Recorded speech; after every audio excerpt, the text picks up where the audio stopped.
Morning, everybody. How you all doing? It is Saturday, the 14th of March. Get the March already. Anyhow, I am enjoying some getaway time with the family. It was a planned reunion that I had to, but I definitely wanted to and had to attend. So I'm here this weekend with the folks, and we are enjoying ourselves as we always do about this time. I'm here until tomorrow, and then it's back to Chicago for like 2 weeks. Then I'm back, and probably back to Chicago, and then I think I got to go to Camden after that. But it's okay.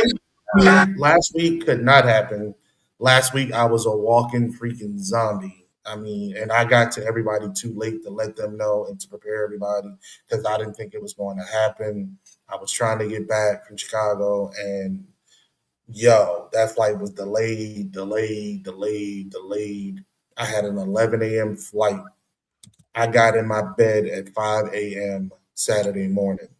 It was a long day, and there was no way I was going to be able to recover from that and move on. And again, I got to everybody so daggone late because I just thought I was going to get out and back at a decent enough hour to recover and recoup.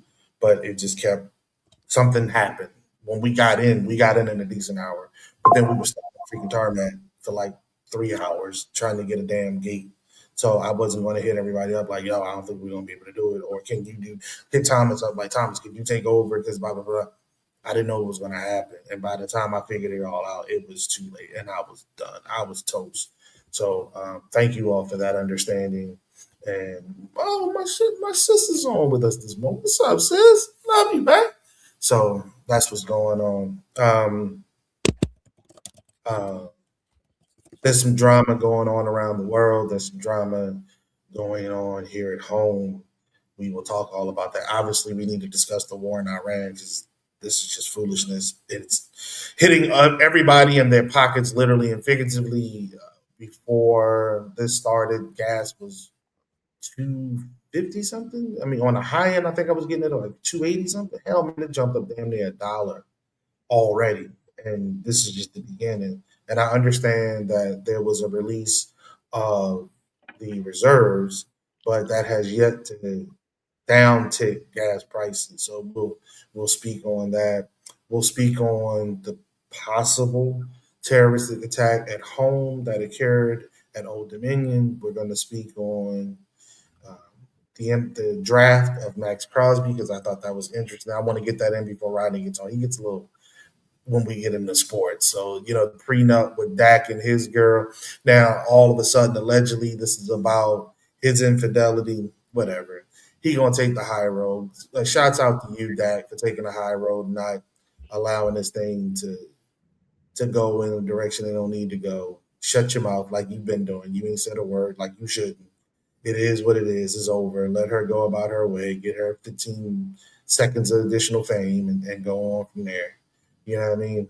Um, but yeah, man, I would like to talk about family real quick though, and then we'll get into the football stuff, and then we'll move into the real meat of it. So I called this family reunion for my military family. As I told my brothers last night, we're getting older, and it's important to me and for me that we spend as much time as we can together as we live in a whole lot of different places. You know, one of the things that you cannot take for granted is time. A recruiter called me this morning. It's my brother Rick. It's my big brother. And he says, "Hey man, one of my close family, childhood friends, son hurt himself last night, and thinking it like that, I wanted to make sure I reached out to you this morning and tell you I love you. You know what I'm saying? Like you just don't know now. This is a young kid. He hurt himself last night. So these are the things that again we often take for granted. Time is not promised to any of us, y'all. Spend it wisely. Spend it wisely. If you want to dance in the rain with no shoes on, dance in the rain with no shoes on. Don't slip away from this world having a whole bunch of regrets. We're all gonna have some regrets.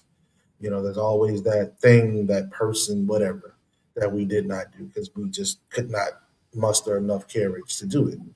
That's okay. Everyone's gonna do that. but be bold enough, be big enough in your life and in your space to step out. It's curious to me, and I'm loving the fact my sister's on. I've shared with you all, I think a time or two, and I'll share with you again. We were in the projects looking at Showtime at the Apollo every week. Every week. We I would come home just to spend time with her on the weekends. And we would sit and talk about how her career was going to go. And you fast forward to that, yo, so I was young. So what, 35 years sis, about 40 years later, she got the Grammy at the house, yo. That shit is crazy. You know what I'm saying? Like, that shit is crazy. We envisioned it. We sitting there, we talking like, yo, I'm gonna go to the Apollo and I'm gonna do it. I'm like, yo, I'll be there, I'll be all right, man. You know what I'm saying? Blah, blah, blah. And we just talking about it. She got the comb in her hand and she belting out some notes. You know what I mean? We doing it all. Yeah, she said we was gonna pop the hood. Yeah, yes, man. Hold on, let me put her in there. Let me show her comments. Yeah. And that's what we was doing. You know what I'm saying? But we had that vision. We had that vision then. It's like Wu-Tang talk about how they had the vision. They used to do mock interviews and all that. We had the vision. And she did it. Like, it's crazy. Absolutely freaking crazy to me. But I love it. You know what I mean? She's living her life. She took that chance. She leapt out there. She stepped out on faith. And she was like, yo, I'm going back to New York. I was like, really? She's like, I'm going back to New York. I got to do it. It's like, bet. She went back to New York. I was there with her. It's like, whatever you need, I got you. We did it. You know what I mean? She did it. I was just on the coattails, but she did it. So it's amazing. And to have people in your corner like that for as long as we birthed, so that's their story. But my military folks, to have them in the corner for as long as I've had them to make sure that I was taken care of is very important for me to recognize that and big up them. So here are their flowers and whatnot.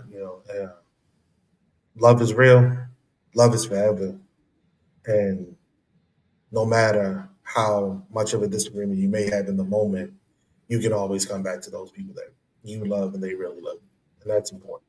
Just wanted to get that message out this morning. Now, speaking of that, Dak Prescott, morning, brother Barry, your quarterback. My man had his white girl, and they about to get the tidying of the night. And he go, yeah, if you don't sign this prenup, I'm about to call this mug off. I Right. think she called his bluff, and he was like, so he goes and yeah, Mm, Nick say what Nick say. We ain't doing that shit. mm. What you think about that, brother? Man? I mean, she. Thank you, sis. Love you too. Well, man, What you think about that, bro? well, Dak is, Dak has had to deal with a lot the past 6 years. The losing, his mother died of cancer, and then his brother died 2 years ago from suicide. So Dak is real serious about his money and his mental health. And if it's anything that's going to cause him stress, he's he's not going to accept it. Keep in mind that they met each other in 2022. Dak was already one of the highest paid quarterbacks at that time. So I think, sometimes, man, I don't know where we be going with this stuff, with relationships, because I'm like trying to figure out, like, you got a chance. Would you rather be the wife or the baby mama? And I think some people are rather be the baby mama and get the child support money For the versus, 18 years. yeah, for the 18 years versus the relationship. And I think that's a trendy thing. But I mean, hey, hopefully he finds some black woman in Dallas, that can get that money It's a with him. lot of them.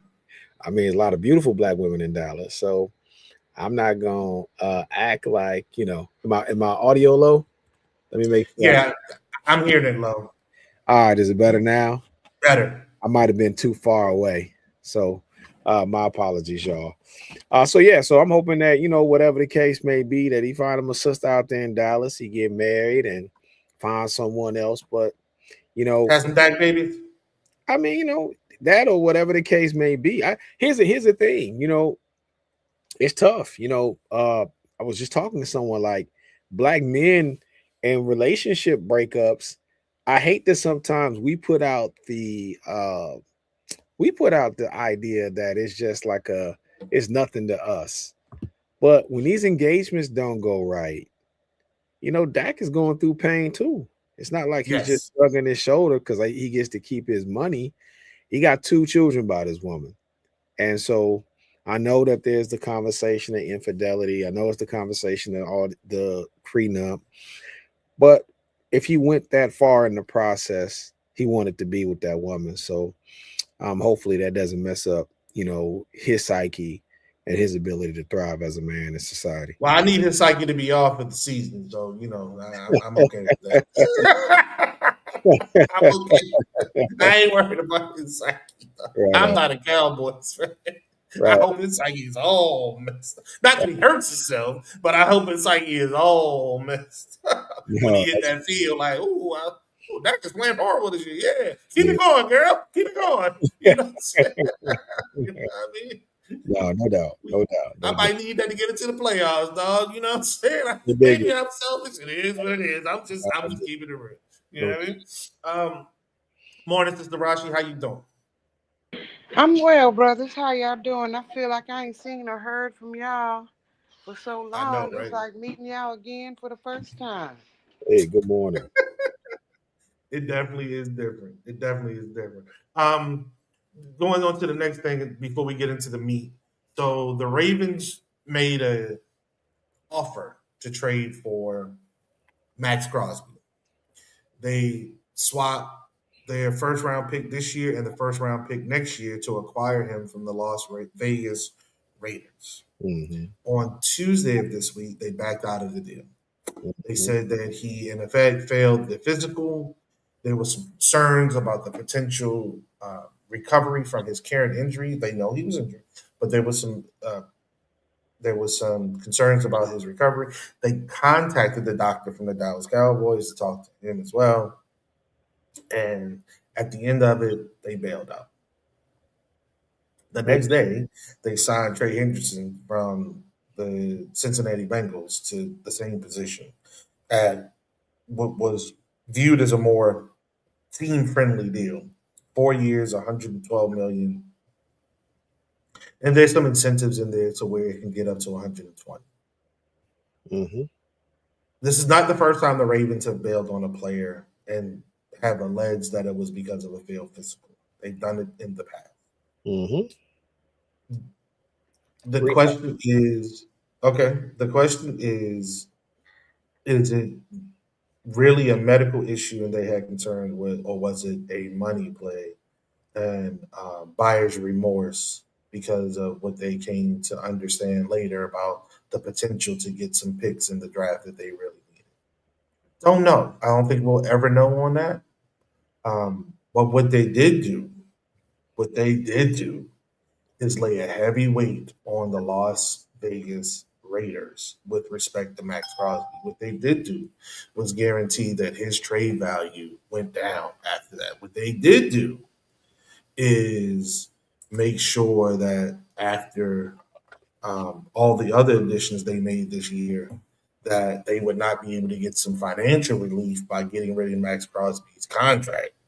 And they paid Tyler Lindenbaum a good penny to go to Vegas, and they made a couple of other acquisitions as well. So it was a gangster ass move. But again, it's not the first time it's been done. It wasn't a guaranteed trade. It wasn't in the midst of it. This is the tampering period, and they were just they looked at a player they thought they wanted. They said, "Okay, we agree to your terms, and here you go." Because Dallas originally wanted to give up a first and second round player for him, a first round this year and the second round player for him next year. Hmm. So he was going to get some value on the market. Baltimore just went a little above and beyond and offered up two first round picks. Again, don't know if the failed physical is true or not. That I think the proof will be in the pudding as the year goes on. The young man has not missed a lot of football. I think the team did shut him down this year once he got injured, and he was on the path to recovery, so he will continue that. We'll just see what he can do in the year in the next couple of years to come and see how he plays. Wish the best to him. Wish the best for him. As a Ravens fan, I hate the fact that we did not bring him in because he is younger than the kid that we signed. But if they saw something they weren't comfortable with, I totally understand. It's a business at the end of the day. It's a business, and nothing is guaranteed until it's guaranteed, and that was not guaranteed. So they walked away. A lot of drama behind that. Though. A lot of drama behind that. That was, folks are crying, foul play. You know, thinking that this may not make the Ravens good suitors for other partnerships moving down the line. But the Ravens have made a lot of trades in the past. And this is not something that they often do. So for them to do this with such a stacked organization as they are, meaning at the organizational level, the Ravens organization is viewed as a very upfront and standard bearing organization throughout the NFL. So for them to do this, there had to be something there that they just were not liking. Again, it did not need to be in the physical. It could have been in the fact that they found out later on it would have been a better play for them to keep those draft picks and move on. Spend the dough, keep the draft picks. So we'll Y'all know, see. What was your y'all face know, about? y'all know Lee is a Ravens fan, so let me give y'all the truth. The Go Ravens ahead. is a respectable organization under Ozzie. Ozzie's no longer there. Oh, The you say Ravens, EDC? the Ravens just pulled one over on the Philadelphia Eagles last year, where they traded them a player who they knew mentally was not prepared to play football. They got their comeuppance from the Eagle, and that player retired. They've had another trade where they called it off. I want to say the Ravens are going to be the NFL version of the Los Angeles Lakers coming soon. With the G Hmm. that you guys have, he'll be treated like Rob Pelinka. And I would say the worst thing about this situation with Max Crosby is that Max was in the building at the same time that they were making the deal for Trey Hendrickson. So Max and his family was inside of the building. And some believe that if they could have not gotten that deal with Trey, Max would have been a Raven. And so I say this is the part about sports, professional sports, that we don't think about. It's the moving of the families. It's the idea of someone being able to use technicalities to play with your livelihood, to determine where you're going to be, where you're not going to be. I mean, they're going from Las Vegas to Baltimore. That's a major culture switch. And the other thing about Max that some people don't know, he's a former drug addict. So when you put people like him in stressful situations, you don't know how he's going to respond. You can possibly damage him even further to make him run back to those drugs. So I just want people to keep that in mind. It's not clean and cut. And it's sports. I know it's sports. It's a kid's game. I understand. They play him a lot of money, but at the same time, there's a lot of pride in it. There's a lot of, and here's the other thing. There was A lot of other teams. sacrifice. There are other teams that wanted him that may have said, "Hey, you're good enough. We're willing to deal with this physical. Give you enough time to heal up with your age, and you're worth the sacrifice." Uh, they hurt his market value, and that's tough. That's very tough. So we'll see how it works moving forward. But as Lee was wishing on Dak to have his mind messed up, I'm wishing back on the Ravens that they have a hard time getting draft any trades moving forward, and may they get charged a 75% markup on any player or draft pick that they decide they Wow. want to trade for, since we can't depend on this GM to keep his word. And, Again, and stay out of the Notre Dame kitchen. Thank you. boy, they be stealing from us right and left and right. Lord have mercy. Okay. All right. So to move on from All right. all of that, because that was the fun part of the day, let's get to the But, BS, but if you will. I beg your pardon. I beg your I'm pardon. sorry. You wanted to throw Kansas City in I this beg your mix? pardon. I just need everybody to know that the Chiefs, Kansas City Chiefs, are undergoing a restructuring right now based on financial situations. Oh, okay, thank you. Yeah, yeah. Go ahead, Roger. We talking about football. That's what we do. No, it is boring because capitalistic racism is always boring. You know what I'm saying? And so, yeah, the whole thing stinks. By the way, if you really crunch the numbers on what's going down in KC, as far as Right. both of our sports majors, in fact, we have three now. We have the Kansas City Sport, we have Sporting KC, we have uh, the Chiefs and the Royals, and all of it is up in hand. One deal, and they knew this was gonna happen. One deal made on the Chiefs, because the Chiefs and the Royals Stadium here in Kansas City are conjoined. So Okay. there's no way you going, you know. So what we're talking about is major sport shifting, but based on economics happening here in Kansas City. So keep your eye on players who are going to end up with caps to their income and the whole nine, just so that they can make this move. Do you think the Royals will move to Kansas as well? It's hard for me to talk. My family is in turmoil. I'll do my best to talk over the noise. But no, I do not think the Royals are going to leave with the Chiefs. And that's exactly the problem. They should have been behaving as one franchise. If they were smart, the fact that they were sharing a major piece of real estate here in the city should have galvanized them to think closer about. And I know it's not the same two sports, but technically it's the same pockets.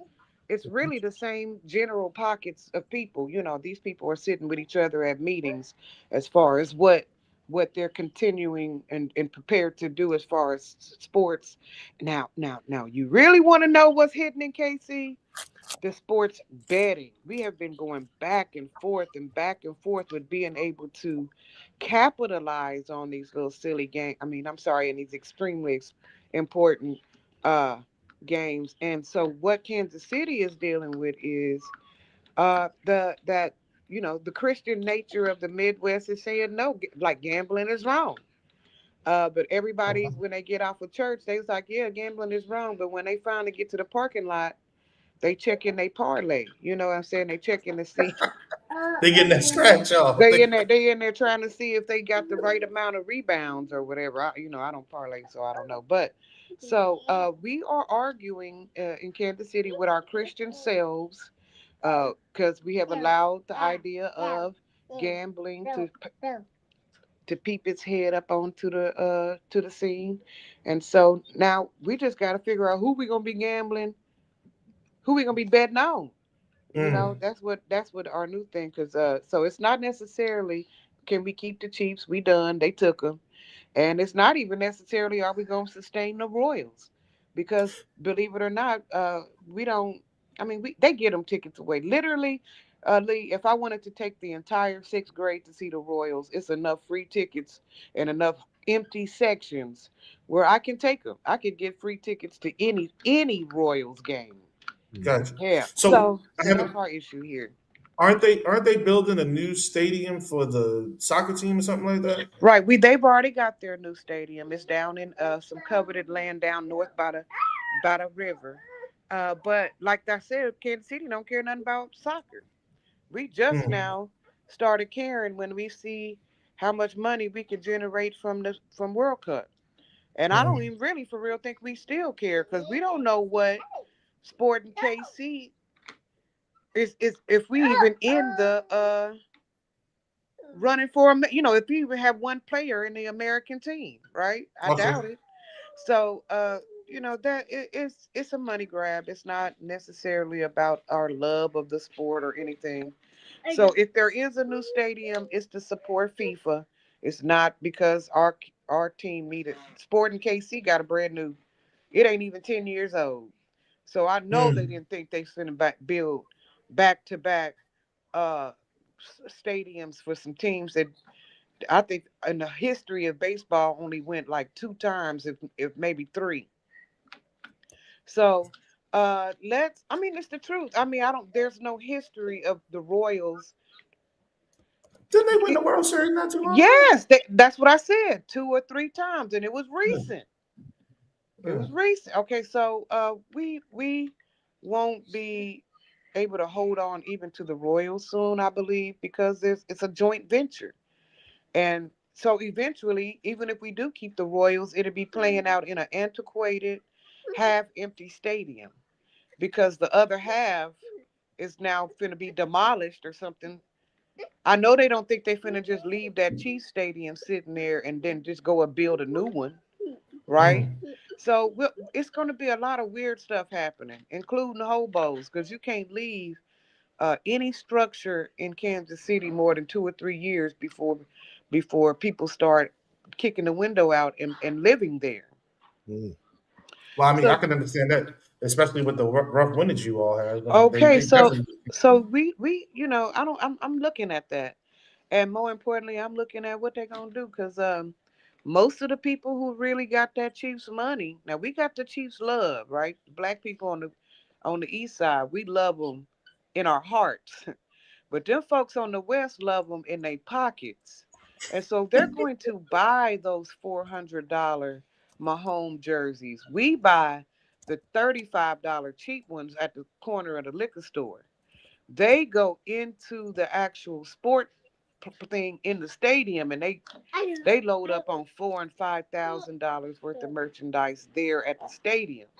And I don't even want to buy a beer at the stadium. You know what I'm saying? Because it's a $27 uh half pint of Coke 45. It's no, I'm not doing this with y'all. So so I'm interested because there's going to be a difference now. They do love their Chiefs, but they don't love them like East Side blacks do. But Mhm. the West Side whites got their money, and so we'll see what happened was in the future. But I look for whatever that is to be so tasty in the eyes of the Royals that they become the Kansas Royals as well. There is no team over there either. There's so why not just hop right on over there across the border and become the take them both, take them Mm. both, so please look for that on the horizon. Major shifts in the ownership and stability of what's happening for sports in Kansas City. Now you can move on. Thank you. Well, the Chiefs are my rivals in the AFC, so I had to be bored with the speech about them. It, that would be like somebody talking about this that team. I can't even say the word. The team from Pennsylvania that I don't necessarily agree with either. Um, Speaking of things being over and transitioning, Pastor Jamal Bryant came on and said that the Target boycott is over. Yeah. Were there parades in the streets in the Twin Cities, Brother Barry? uh, you know, I don't think there was no parades. I think he catching a lot of heat from Sister Armstrong. He catching a lot of heat from that situation and that scenario. And um, you know, let me just say this much, y'all. Please say, keep it playing now. Get to it. Get I to it. Keep it playing now. I don't know Jamal, so I don't want to speak for Jamal. But I will say this collectively, family. We have to learn how to stop doing the most for the least. You know, I get the idea of the boycott. I understand it. And I understand the idea of solidarity. But I do also get the optics, and I want you guys' feedback. When it looks like we're trying to put a play together and we can't not learn how to work together, even our differences behind the scene, and hold that face in public. I felt like I don't know what's going to happen with this boycott next. I don't know how they're going to sustain it, you know, but I do feel like what he pulled, I don't know if he had to announce to people. Did they have to do the press conference? Because the press conference to me seemed like they were saying three different things with three different people. And then you add Sister Nakima, that's a fourth thing. And then you add the church in DC, that's a fifth thing. So, from my vantage point, and I've said this consistently on here, the headquarters of Target is here inside of Minneapolis. That whole conversation about the $2.1 billion that happened because of the death of George Floyd. And I've said that on here. And so the conversation should have always been here. The conversation with Target should have been, I'm glad, Dr. Brian said that, or Reverend Brian, not Dr. Brian, there's two different people, both grifters, but two different types of Whoa! one's a religious It's grift, 11:30. You always hitting them with the Grifton. one's a religious grift, and the other is a relationship grift. And so, either which way, one's a male, one's a female, but they both are feminine. Anyway, what I'm trying to say is that when you take a look at that perspective, it's like it should have always been a focus of those dollars being here. That meeting should have always been about what was going to happen here. And I said that on this show as much as well. When you are a small market place, though, and this is where my advice to Sister Pounds, be careful in how you show up in places because there's stigmas that's already attached to Black men and Black women, not just in the wider society, but also in how we talk amongst each other. Be careful because the optics for them can be the same optics for you if you don't parse this moment right. Here's a piece of advice. Don't make it so much about what they did with canceling or trying to cancel the boycott. I would suggest taking the moment and making it about galvanizing people to keep it going and also forge a new path. Talk about the end game and make that a part of the conversation more so than just what they've done. But that's just my 2 cents, y'all. Okay. So I've been forced to go to Target. Honestly, I have. Literally. There because I can tap to pay there. There's a card that I have that will not work at another competing store. I'm in Target and I'm like, they ain't got shit. Like, yeah. Their SKU selection is so small. So I'm thinking now that that's more of an equivalency between Costco and Sam's. You go to Sam's Club, they have a lot of SKUs. You go to Costco, it's very limited. The Mhm. difference between the two is though Costco changes theirs out a lot. So you go to Sam's Club, you're basically gonna get the same thing week in and week out. It's very little is going to change. You go to Costco, there will be a lot of change. And that's why a lot of people that's not true. That's why most people who are hooked on Costco are hooked on Costco because it's a rush. It's really a treasure hunt. And they set it up purposely that way. That's why they change the store around little by little every night. And they do. They reset Costco stores every night, little by little. There's a subtle change here, a subtle change there. Um, I know this because I used to work there part time. And literally, when that store closes, you have people coming from the back to move shit around so that the next day, if the same people show up to the store, they're like, oh, this wasn't here yesterday, and it wasn't. They moved it, and it's not everything, but again, it's the subtle here, the subtle there, where this might have been here maybe a week. Now they moved it closer to the door, then they sit there for 3 days, and then it's gone. Mhm. You know what I'm saying? And that's it. They're going to sell as much as they're going to sell. Whatever they can't sell, they'll box that crap back up and send it right back to the manufacturer because One. they're so huge. They have that leveraging power over them. Mhm. And uh, again, going to Target over the past couple of days, I was like, you ain't got shit. Like, how y'all not have simple stuff compared to Yeah. Walmart? You know what I mean? Yeah. So I'm not running into Target. That just ain't like I'll freaking shop on Amazon before I do, or I'll order the crap online at Walmart and then go pick it up. There's another way I can pay Yeah. without tapping. Walmart's system is so old that, and they want to make you use their processing system. So they have their own. Uh, it's like Apple Pay or whatever. They have their own payment method. I can't Mhm. remember. It's one something. I can't remember what it's called. but they have their own thing and they want to make you use that. And I'm not using that. That don't make no sense for me, nor does that make any sense to me. And it's funny how you can scan and go at Sam's, but you can't scan and go at Walmart. Like whatever. But anyhow, that's neither here nor there.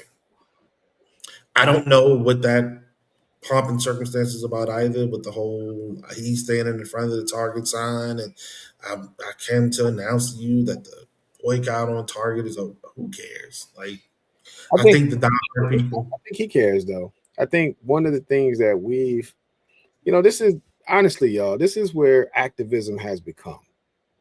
I think we have a lot of people cosplaying what they thought they saw in the 60s and the 70s. And, you know, I didn't understand the Jamal Bryant piece to begin with. I didn't. Understand it. But I also didn't understand in 2020 people like Tamika them getting money for Cadillac for being activists. I mean, could you imagine, MLK with a Cadillac commercial? Like who would have took that serious? And so for me, I just look, y'all, the boycotts are real. And I, my brother was getting on me about it the other day. He said, T, I thought you said, with the boycott, we support our people. And I'm like, yeah, I'm about supporting our people, but I'm also a realist too. I also feel like at some aspect we should have took the capital that we took out of Target, and we should have said we're going to move this over to some franchise, and we should have franchised ourselves into a Myers, or franchise ourselves into a Target, or franchise ourselves in, I mean, not a Target, but some other chain store, because begging these people to treat us well. And I don't even know if it's about us. And let me be real, the DEI piece, I don't know if that's about us, because from what I was hearing, that DEI for African Americans wasn't so good. Right. But if we're going to take and we say we got this power, I just don't know why we sit our money on the sideline and we'll still go shop at Walmart, or we'll still go shop at Amazon, and we go shop at all of these other places that were saying that they were out on DEI at the same time. At what point do we say, well, we're going to invest in us? And I just think that would have been the more powerful play here. That's just my 2 cents. And people are free. Like I say this all the time. You don't got to agree with me to do what you do. I don't believe in that. And I don't believe in torpedoing what other people are trying to do. That's why I didn't understand the Jamal Bryant aspect of it. But I hope whatever our people decide to do collectively, they do it. But keep in mind, Target is in certain spots where Walmart is not in every city. So some of our mothers have to go to Target to get their medication, to get their groceries. And so people are using Target for necessities. So we have to figure something else out, because it's about time as Black folks, man, that we have our own version of Woolworth, that we have our own version of Target. And with everything being international, I know Trump done raised these tariffs on things, but once, he get on up out of here, we could probably have a Chinese distribution to us too. I'm just saying, look, if Walmart getting all their stuff through China and everywhere else, why can't we? Like that's just the common sense side of it. So the tariffs are gone, thank God. Thus far. Right. We'll see if he tries to buck the courts and go back to doing what he do, because every day it's a different distracting disaster, because that's all it is a distracting disaster. From the Epstein files, from the fact that his strings are being pulled by Israel and Putin, from the fact that his incompetence is over the top. I sent you all something a couple of days ago. It was, I don't know, how I got in this algorithm, but it was some damn, it may have been a bot page. It doesn't matter. It was asking people, though, to rate Trump's presidency. And there were a shitload of people saying that this guy is a 10 out of 10. I'm like, who in the hell are these people? What are you seeing? What is your understanding of life that I need to get tapped into? Because I don't get it. You're telling me this cat who came in promising no wars, who started a war, who came in promising lower prices, who's only raised prices, who came in promising that Right. he would create jobs. We Right. had 92,000 jobs lost last month. Yeah. Where in the hell is he doing a 10 out of 10 job? Please clue me in. What are you seeing, smoking, eating, drinking, inhaling? What are you doing that I'm not doing so we can all be on the same page? Got into a conversation yesterday about the war. And I was like, it wasn't what I was like. I said directly, that he is making us unsafe. This is not a necessary conflict for us to be into.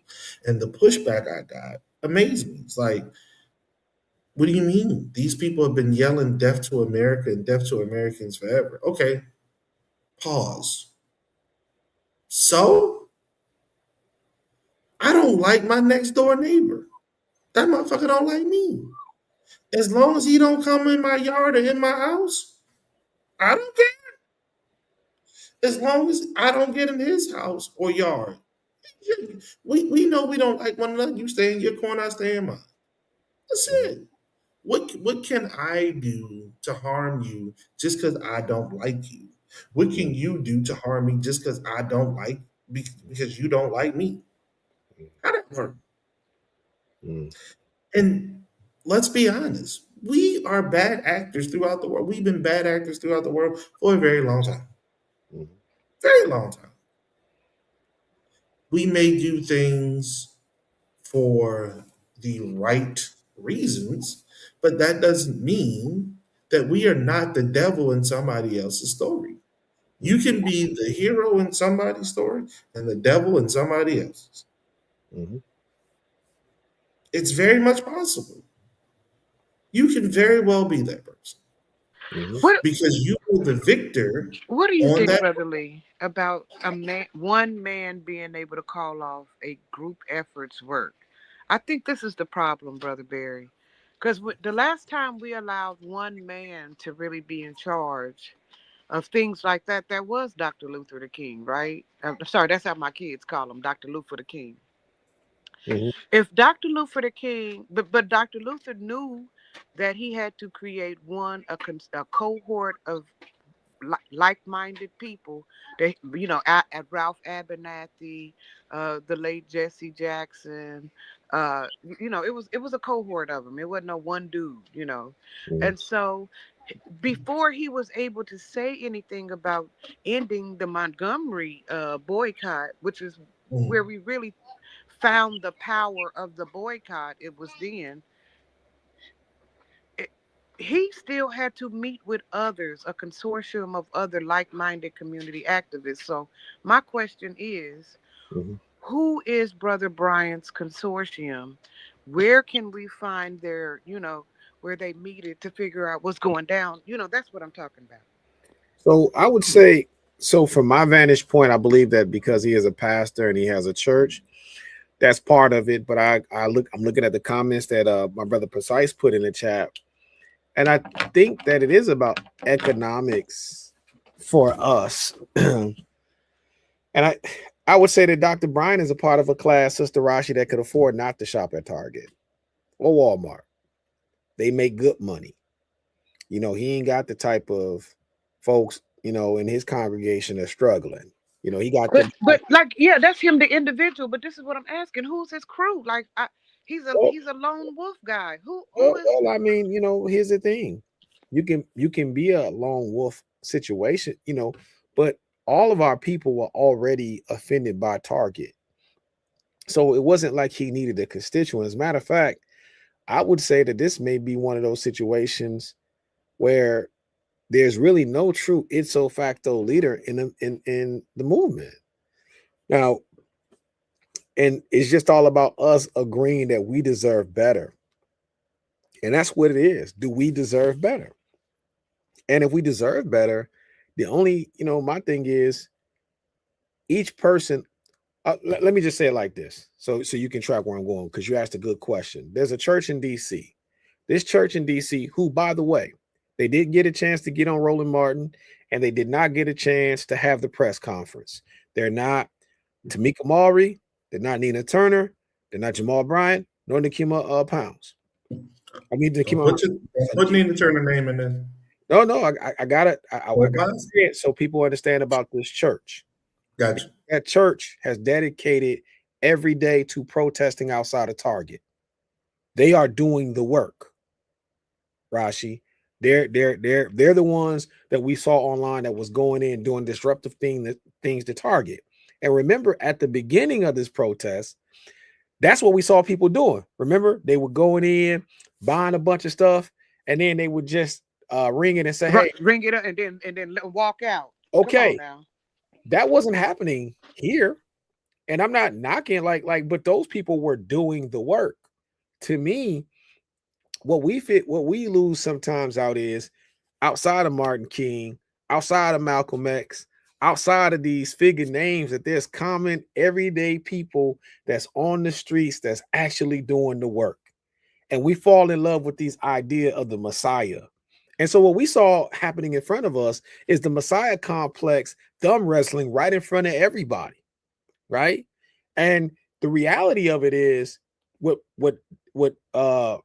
Target did, they lied to a collection of Black folks around the country when they said that they were going to put that $2.1 billion into our community, but they only did it because they were feeling like they may have gotten their stores burnt down. That was white guilt. And so I say to us, and I agree about, because we can blame it on white people all day long, y'all. At some point, we got to start making the table for ourselves. I've sat in meetings here with Black farmers. We're not even putting money into Black farms so we can make sure that we can have our own produce section that's being provided for us, so that our farmer markets are full of fruit and vegetables or meat that we actually are investing in. Like, Black folks have gone a long way from, y'all don't want to put much of anything into anything but white people's pockets. And I don't want us to be fighting to keep putting money in the Target's pockets, to put money in Amazon pockets, or whatever the case may be, because what we keep showing time and time again is that we have an idea that the white man's ice is colder. And we don't need that. Now, I say that with a kid that works at Target. Full disclosure, my son works at Target. A lot of people's children in the Twin Cities work at Target. Target is based here in the Twin Cities. I said this to you guys on this show. I don't get two flying figs. I know the impact that if Target pulled out of the Twin Cities, what that would do to the market here. So fuck Jamal Bryant and what he talking about, because he don't live here. And I would say that about any outsider talking about what goes on here. Mind your state, because this had nothing to do with y'all. This had something to do with somebody dying here. But I said that, and I said that here time and time again. But people here are polite. They allow people like him to show up and grift. The grift was good when they thought they was in cahoots with each other. Now, I know a little bit more of the story. I know a little bit back, but I ain't gonna drop it on y'all. But I know a little bit more. So everybody saying that they first at the base may not be first at the base. And it may be the people that's quiet about it, that's going about doing the work. Maybe it was their idea first. Maybe it did not come from Minnesota. So I will give you that. And it's a little bit more. But I'm saying to you all, that impacts people here. Because when they're laying off people from their headquarters, guess what headquarters they're laying them off from? Twin Cities. So that impacts our economy. Not Brother Bryant, because he has a church and he's going to get his tithe. Not only is he going to get his tithe, remember his last thing before Target was, we was finna grow some of that holy weed, right? Come on, we now. was finna get holy smoked up in this bad boy. Y'all don't remember? Come on, now. Y'all don't remember Jamal Bryant's weed? I do. I don't remember In I do. Jamal Bryant and church weed. I do. He said he was about to. He's in fact, Jamal Bryant is one of the highest owning real estate owning pastors in the country. He owns a shit ton of land. And he had decided what he was going to do with that land is he was going to get us all. Mr. Hubbard, please go to the next tab and type in Jamal Bryant and selling and cultivating cultivating weed as his revenue for his church, because it's the truth. Anyway, once they had got on his head, tight. They had gave him yarmulke status. Like, what boy, you even the black pastors got together and they Easter suits, and they came and they rolled down on that brother. They was like, bro, if you say the word weed again, we only want to hear about you weeding your own fucking personal garden. Next thing you know, he had to come up with something because because the residue of being a weed man, the church a devout weed man, had tarnished his reputation. So what of this is really him trying to deal with our salvation, economic salvation, and what is of this is the new. That's right, blazing up for what is the new program that For Jesus. blazing for Jesus did not. You understand? So that's what I'm saying. So if he was our Messiah, he had to hurry up and find him a goatee or whatever in a long frock, because we had got mad at his ass for trying to blaze. That's exactly it, brother Hubert. But he said, and I quote, because I listened to the shit, because I don't own pearls, but I've been prone to grabbing them, even though I don't own any. I said, what the fuck's going on here? He said, I'm tired of talking to church folks. Mm. He said he don't have to talk to another woman on the motherboard. He done talking to deacons, and he said he want to talk to the people who he feel like have been left and unappreciated and unaddressed in the black community. And you know, he said them people was, he said it was our fiends. He said we leave our fiends to die. We don't care about nothing. We don't care about what they do or whatever. And so he said, I'm here. He said, calling all fiends. Come through. I got you. You don't have to be on that white dope. You can come get you some of this holy roller weed. And so that is how he got. But by the time he got to with that shit, he had undid decades, But he's centuries of the black so preacher so so trying to make so, himself so, be. so let So me be. that's what had happened. So he's out of this consortium of people. He's not the only one that owns marijuana or dispensary, and he's not the only pastor. I just want to put that out there because I want to be fair when we talk about this across the board. Part of the issue that we have as a collective, and man, I wish this didn't play out the way it played out. Because reading the comments, what people were saying that they were distraught about the fighting, and they're like, "Yo, we can't even get this idea of a boycott together." Like here we is, we're riding along. Like, yo, if he wanted to say for him, and look, here's the thing, y'all. Even for him, if he said he was done with the boycott because he asked everybody to ride with him, he's supposed to ride with everybody else. Correct. Because Till the end. Till the wheels fall off. till the wheels fall off because you asked, they rolled with you. You started off with 40. You add another zero. I don't know what in the special ed class that is, if it's 40 or 400. I mean, if it was going to be 400 days, why not just say 400? So you could have said the 400 piece and let people know. But I just feel like when you do this type of Special ed class. I mean, it's a lot of lip wrestling that took place publicly amongst our. And listen, this is a nationwide thing, right? Because everybody's buying in and they're supporting the idea of what Target said, and people feel like it was a smack to black people. When he lied, and this is the crazy part about the press conference for me, Rashi. This man gets up there and says, "Well, Target done did 3 out of the 4 demands," and then none of them get up there and like, "BS, they ain't did nothing. They ain't issued no apology." Well, it was a $2 billion apology, Mr. Berry. How many apologies do you need? Well, I mean, but he said he just talked about 10 million.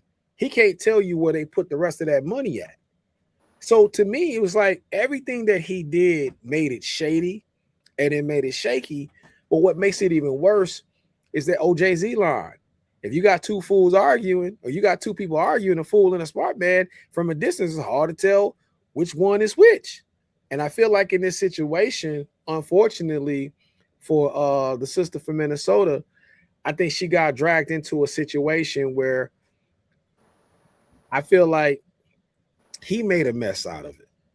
He made a mess out of it but you don't want to continue to make a mess out of it because he made a mess out of it. But he's a messy person. And I'll say it again, I didn't do anything because of Jamal Bryant, y'all. I didn't. Like this is a reality TV show pastor. I ain't got no reason to follow that guy. So Right. I didn't do it because of him. I did it because it was a call that was asked. And that's it. But I do feel like he made a mess of it. And even his apology, I think his apology is too late. I think he made a mess of it. I think he made a joke out of it. He made a joke out of the collective. But I feel like this is about a time to tell everybody, him, Nakima, sister, your girl, what's her Nina. name? Nina, as well as Tamika, that nobody's bigger than the collective. And I feel like that's the true problem with this.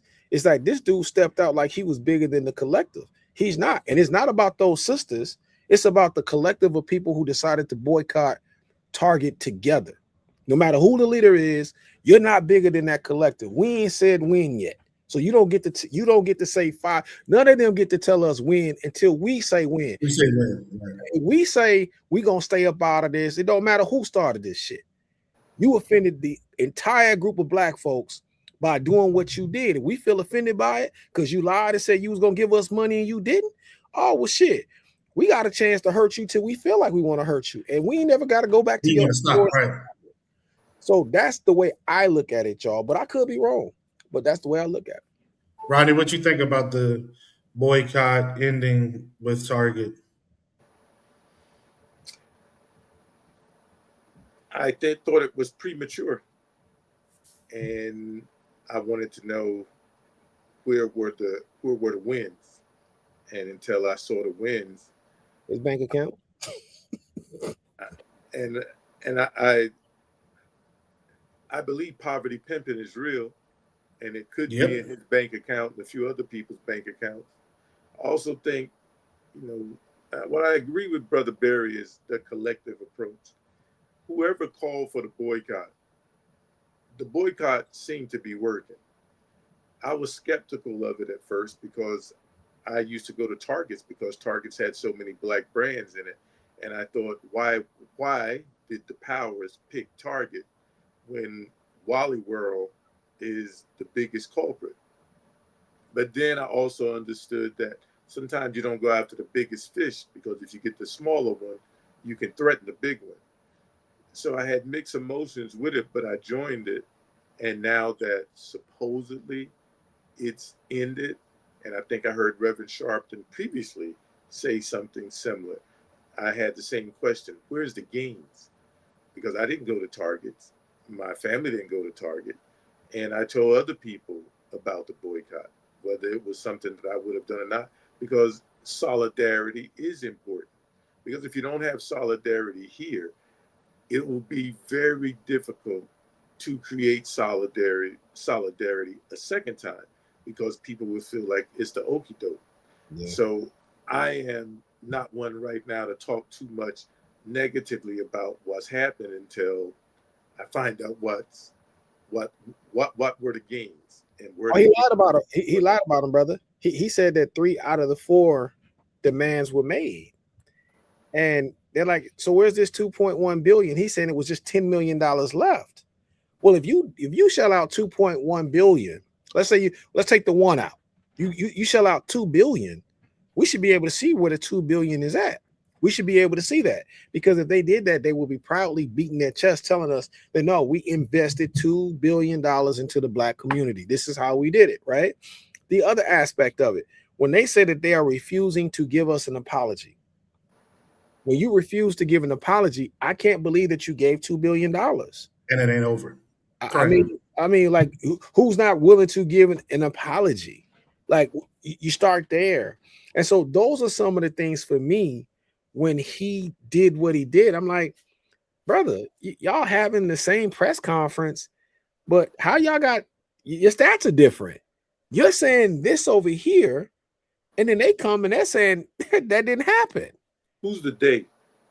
It was Nina Turner and sister Tamika Mulvey. So this is one of the concerns I have, is when we publicly fight, even when there is a legitimate fight, we have to be very judicious when we're going to start throwing hands with one another, because then you start confusing the people, you start causing the people to lose faith in you, et cetera, et cetera. So Yep. I don't have all of the details on this. I would like the details. And sometimes what I'll say about people in leadership, regardless of how they got there, it is always about the people and not the leaders. Mosby. And when we lose focus and lose track of that, and sometimes when the leaders lead us astray, the people have to kick the leaders to the curb. And then the people have to figure out how they can lead themselves. Now, we are a poor group of group leadership. So it is a very difficult thing. I've Jamal Bryant has no credibility with me because of his history. I do like his words sometimes. He can throw a good word, but words have their place, but actions are always more important. So, for my perspective, Lee, I wanted. As soon as I heard about it, my first question was, "What are the wins? What are the gains? Let's see that." Yeah. Until I see that, I'm still not shopping at Target. Right. Until I see that. Now, if the collective says, F it, we going back and giving away our dollars to Target, then I'll make a personal decision about me. Like, I don't go shopping at Wally World, and I can find someplace else to shop besides Target too. And there's a quote that I've used on the show before, and it says, if the people will lead, the leaders will follow. And Yeah. maybe this is that case. Mm. But don't you Rodney, feel like notoriously we don't? It don't matter what they done did to us. We really don't follow our leaders. Like somebody just has to come kill them. But we don't really dethrone our leaders that often. Well, I think Rashi, I think it's hard to call him a leader though. That's the aspect that I feel like he was trying to jockey for. Nobody looked at him as no national leader of no sorts. I mean, that's just like if you said Sharpton, right? If you, I mean, it's a few Right, different right. We passes didn't that get. you We could. didn't even bury. We didn't. Mary and Barry got. You understand what I'm saying? When we care, we don't. You can. You can get cow crack. You can beat your kids. You can misappropriate money with black people. We really don't care if you embezzled. Right. Like we don't do a good job of once we put you there, we say to ourselves, I think them white folks done got for to them. Let's support them because they coming after them. But I, We assume all that malignancy within a leadership post to be an outside force coming at our leader, trying to make them look less more progressive. But the truth is even when we got a fucked up leader, we don't sit them down that well. We really don't. I don't know anybody we told I to think sit he's, down. I Who we think, tell to sit down, Barry? No, for well, real. I Who think did we sister, tell to I sit think their sister, ass down and shut the fuck up? Who did we do that to? I think Sister Nakima on Roland Martin pretty much told him that. I think she told her. I think that was simple and plain. And she even told Roland in some aspects to sit down and shut the fuck up. Okay. I mean, that's what she did. But I would ask this question: if the collective was offended and the collective move, are people saying that they're the head and not really understanding that the body's already moving without them?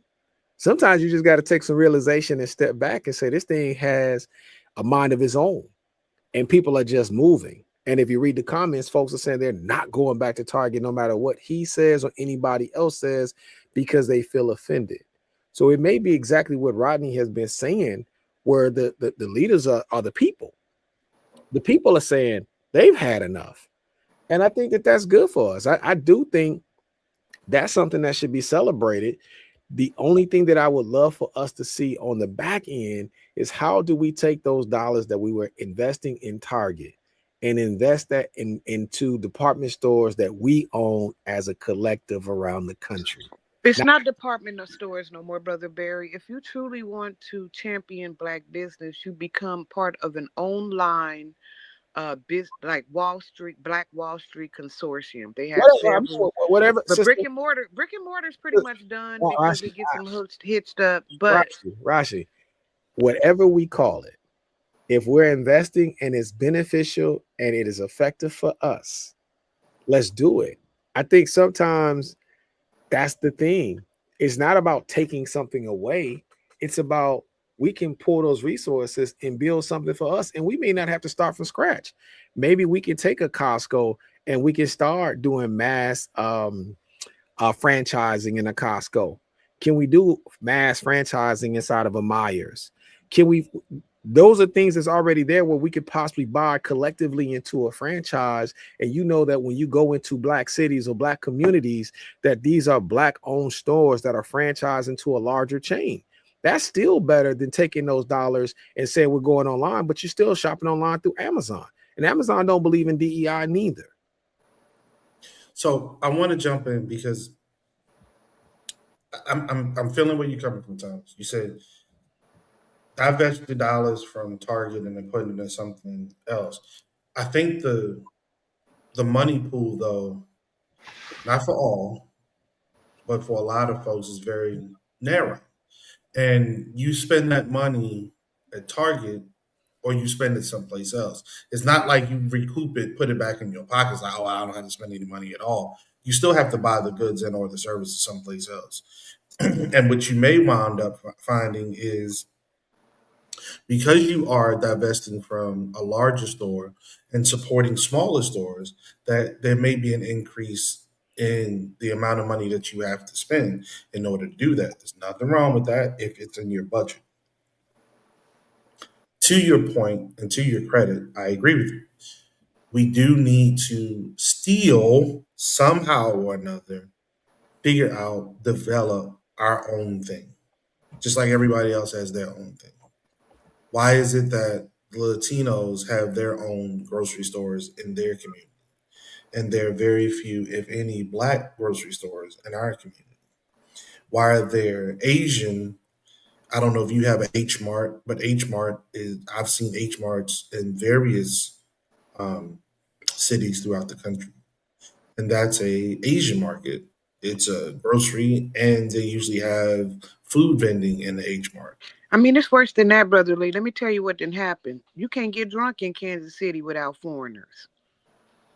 Mm. The Indians own all the liquor stores, and the Italian own all the grocery stores. You will not get drunk in Kansas City unless it is sanctioned Well, by another ethnicity. well, think on that too, because while I respect what you just said, in a lot of places you can't buy liquor at all in a grocery store. Liquor is strictly reserved for liquor stores.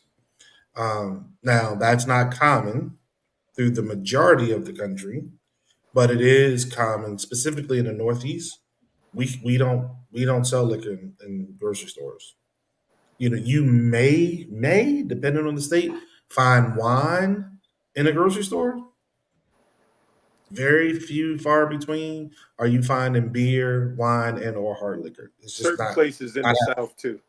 yeah, it's But not this is what happening. I'm talking about. We gonna have to get drunk. I mean, I'm sorry. I'm speaking from a personal view. Hold on. There are those amongst us who feel compelled to get drunk. So, but Right. so now, or at least find a way to take the edge of America off without hurting others. Just hurt yourself. So now Right. that's being totally controlled, and I want you to look who's running liquor out of your neighborhood corner mart, because I almost guarantee you it's Habibi and his friend and his Indian friend and or his Italian friend have taken over that, and so when you say okay, I ain't fucking with you Indians no more. Did what you just said was I don't get drunk no more. Oh my God. Mm. It's not just I don't do this no more. I don't do Target no more. If you don't do Target and you don't do Walmart, then what are you doing?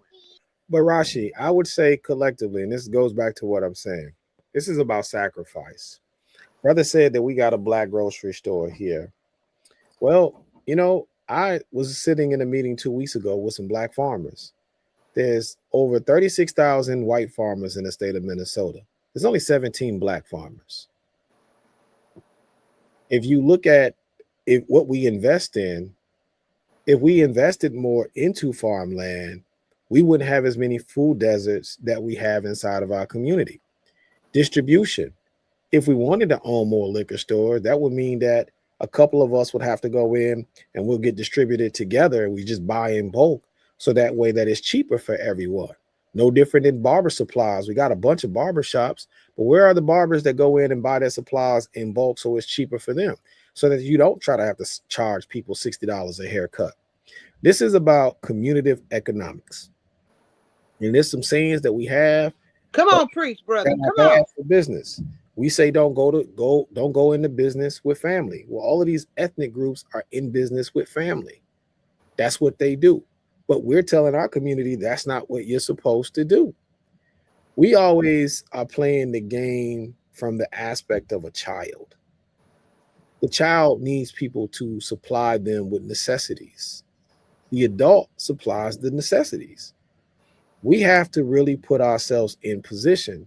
And I know that it takes some time to make those things happen, but the sacrifice is worth it. And that's the one thing with all of this that I'm not hearing. I'm not hearing, okay, we're not going to Target, but what we will do is we'll go somewhere else and then we'll put money into a pot and we're going to start making these, we're going to invest in these national chains. And I do feel like that's a conversation that should be had, but we got to stop pausing ourselves. We're always thinking about the larger picture. And every time we talk about the larger picture, we take the short. We're the big picture type of people that's always at the bottom. I don't know how we've arrived to think that we're thinking so omnipresent, but we're still small potatoes. We have to think about that aspect. So Precise says another thing is once we build our own grocery stores or whatever, we got to make it real comfortable for us to shop at and not for them. Blacks are too busy trying to be the moral police for races when we need to do it. I disagree as a business owner. As a business owner, I'm gonna disagree with you. If I'm in business, I'm in the business with who's gonna pay the cash. I'm making it comfortable for everybody.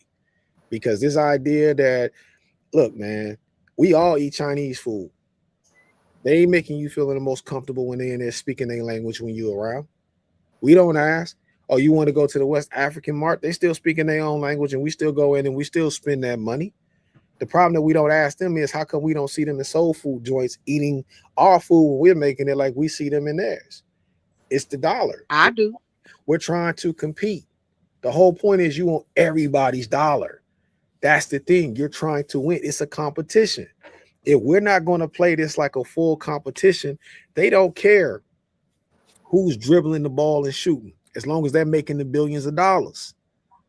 They're going to make sure you ain't getting as much as they get, but they can swallow that fact and say, I can have a LeBron if I can own them. They're okay with that.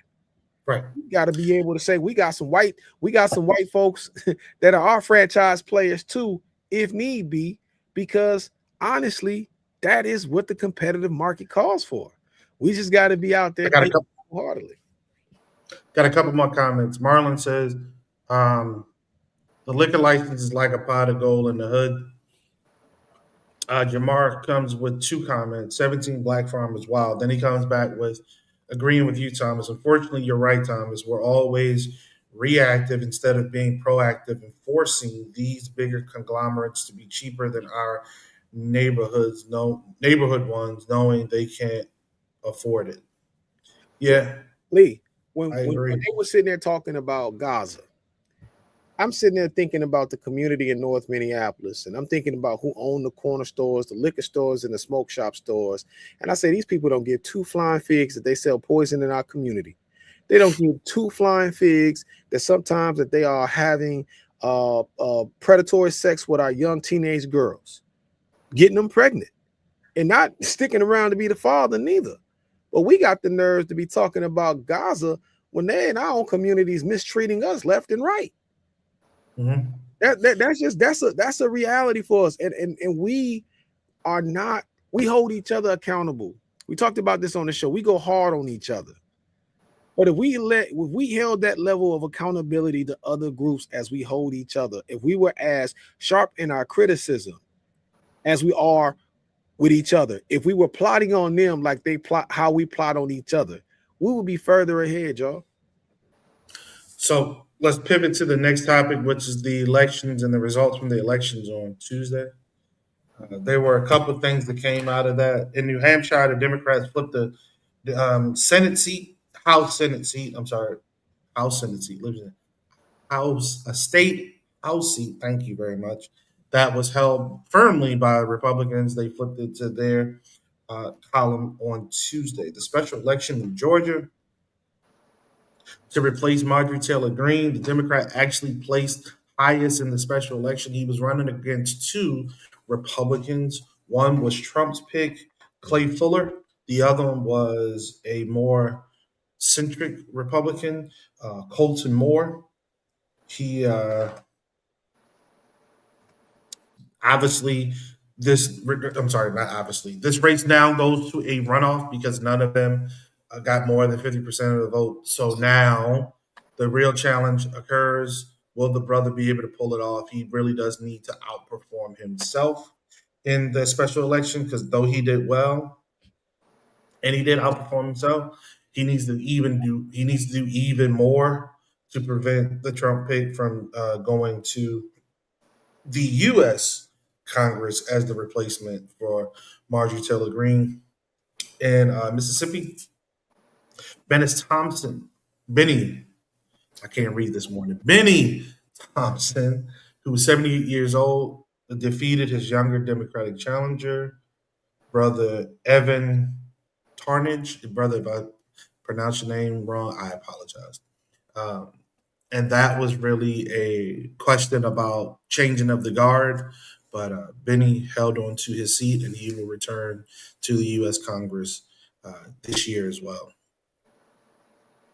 We're looking at races in Georgia. We're looking at races in Texas to see just how strong folks are coming out, not just in numbers, but voting on the side opposite of Trump.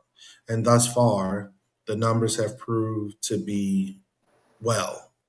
The question, though, especially in the special election, what is the temperature moving forward? I think that the war and rising prices will harm him during the special election, but we'll see. You never know. You never know. I wasn't really reading the tea leaves too heavily. It's too early, in my opinion, to do that. The result of the special election will occur in April, and whomever wins will serve out the remainder of her term. And then they have to run for reelection because she was up for reelection, I believe, next year. So whoever wins the special election again will serve out the remainder of her term, and then that candidate will need to run for reelection, and we'll really see what's going on in the country as far as where our stomachs are for the diet that this current administration is feeding us. And I don't know about y'all, but I ain't happy. I'm not happy with the diet at all. I'm trying to get off that tip to get into something different because this is not what I thought it was going to be. Now, I didn't think it was going to be good. I didn't think that guy was going to go to another war though. I really thought he was intent on staying away from that. Hmm. But it makes sense when the rest of his agenda isn't going the way that he wanted it to go. He thought he was going to be able to move things more swiftly than he has been, and the courts have started to push back. So that makes sense. It really does make sense. You know, Rodney and I had a conversation about that just the other day about how as we go down this line of war with Iran, it may cause more bad actors to start taking actions within the homeland of America, which then gives him the cover for calling martial law, and we go down that road for that. So, um, I'll go to you first, Rashi. Any thoughts on the election results from Tuesday? So there's a couple of things popping off in Kansas City, and mostly we just trying to get, what you say, Thomas, get right with home first. Like quit looking at anywhere but home first, right? We are so focused in Kansas City as, um, oh, look at that. Oh, my granddaughter's here. She's pointing at my Google pictures. Yeah, y'all know my priorities. It's always her first. She said, "Look at the pretty picture," and I got distracted. But more importantly, here in Kansas City, we're looking for new state legislators, right? Mm-hmm. Also in Kansas City, or let me say better, the state of Missouri, we're looking for a new state auditor. And why is that important? Because where the money resides, right? Where the money resides. So, what we did, I think, as a state is we took ourselves out of this electric election circuit because when you start looking at like governor work, when you start looking at new house, well, of course, all the house seats are up, all of the Senate seats are up, right? Or Hmm. Mm-hmm. 33 of the Senate seats are up. All stop it, little girl. All 435 of the House seats are up. And so I've been sitting here looking like what are we trying to decide here in Kansas City? And then I realized something very scary. The men with the money figured it out. So they are not on we're not on for real this election circuit. Other than a couple of legislators, from a couple of smaller towns, we have already decided who our governor is. We have already decided in Missouri someone important. So just like I did, listener, I went to Wikipedia. I typed in midterm elections, right? Because Mm-hmm. I'm about applicable behavior, right, Lee? Mm-hmm. So if you need to know what had happened with my state come this midterm election, you need to type in your state. I typed in Missouri, right? And then I Mm-hmm. typed in midterm. I ain't even talking to you, Lee. And then I typed in midterm elections, right? And then I typed in the year. And what they did is they showed me in simple terms uh what it is that my state is up for. So if you think, oh, we got to get Donald Trump out, it's not happening. That's not what's happening right now. You right? We're not trying to vote Donald Trump out. We're trying to do important work per state where Donald Trump no longer has a stronghold of people that he can enlist to do malignant Republican work. So this is I know you wanted my opinion, but better than that, I'm going to give our listeners actual behavior to engage in. Go to Google, type in your state, type in midterm election, and then type in the year. And if you don't know the year, it don't matter all the rest, right, Lee? True that. But as I digress, type in the year. And what they're going to show you is all of the open electoral options that you have. The Senate in Missouri is done. However, we can do something about the House, right? Uh, I'm sorry, not the Senate, the U.S. Senate. The state Senate is still available. The state House is still available. We can still do something about our statewide Supreme Court because most people who are listening to us do not know that there is the federal, like national Supreme Court. Yeah. But your own state, right, has its own Supreme Court.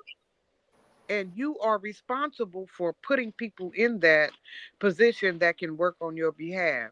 There's something called appellate courts, and then down to the very basic municipal and school board courts. So, if you're trying to figure out what Leah's talking about, because you're saying to yourself, but President Trump is in. He don't, I don't. That's not what we're asking. President Trump, say it again, uh, Thomas. He has his foothold on the states because we are not doing the right work to put people in chairs per state that can resist the influence and the malignant behavior of our president and the national court. So please, at per state, go in, type those words, and see what your state is asking of you, because we only really pay attention when it's for the president, Brother Rodney, and I don't Hmm. understand that. I really don't understand. By the time we get to a presidential election, it's damn near too late because he would have So already gone state to state seeing, or he or she, I'm sorry, former almost President Clinton, he or she would have went state to state and figured out their alliances based on the state for what we put in the Senate seat, what we put in the House seat, what we put in the Supreme Court per state seat, and what we have done. So here's the work, listeners. Get with your state, like Thomas said. Quit playing. Quit looking at trying to make an influence somewhere else other than your actual state. Right, Barry? Go in there, figure out what demon you didn't put in your auditor seat. Figure out what demons you didn't put in that uh, state-based state-based, not federal Supreme Court, because we think there's one, but there is 50, there's 50, 52 Supreme Courts, right? Or 51. There's the 50 contiguous states, and then there's the one Supreme Court we create based on those 50 states. Yes? Come on. I mean, somebody wake me up if I'm wrong. No, you're on it, Rodney. So What is your go opinion? to your local Supreme Court. Did I say your statewide Supreme Court, and then figure out who you can put in the chair that is not a Trump stand-in, right, Brother Rodney? Am I saying this right? Or someone who is not willing to be swayed by two what you say $2.1 billion, because that's what had Rodney, happened was, right, we had a leader, they gave him 2.1 billion fictitious dollars, and then we lost him in the ether, right? So figure out who is your local Supreme Court, who's your local treasurer slash auditor, because they got to work together, right? Your treasurer run the money, your auditor see if the motherfuckers had spent the money correctly. Come on, Lee, am I right? yep, If they have run that money in a certain way to where they have channeled it into programs that have nothing to do with the urban core, nothing to do with the homeless situation, nothing to do with food insecurity, nothing to do with the rising prices of cost, then you have fucked yourself, because you put somebody in a chair who is not listening to the overall needs of the common man in the projects, right? Come hmm on, because I didn't had two sips too many. Come on, give me Barry. I think Rodney wants So to jump in so next. so look, because I'm trying to cook. Thank you for letting me cook. So now your job, listener, is to go to googly, right, .com, and you type in local or state, no, not local, because that'll fuck you up. State, right? Midterm election results. Is that a good search engine, y'all? Is that a good search? Well, you need to go to the state midterm election schedule so you can vote in the state midterm. Vote there, and once you figure out what had happened was, you figure out who got, okay, and from there, that's what starts your letter writing campaign, right? Fuck Correct. writing your congressman. They put them letters literally in a special box called F13, file 13. You know file 13. It's the trash, by the way. I don't know if y'all know that it's the trash. But instead of writing your congressman, write your auditor, write your city treasurer, write your state's Supreme Court judges. Yes, Brother Rodney, come on.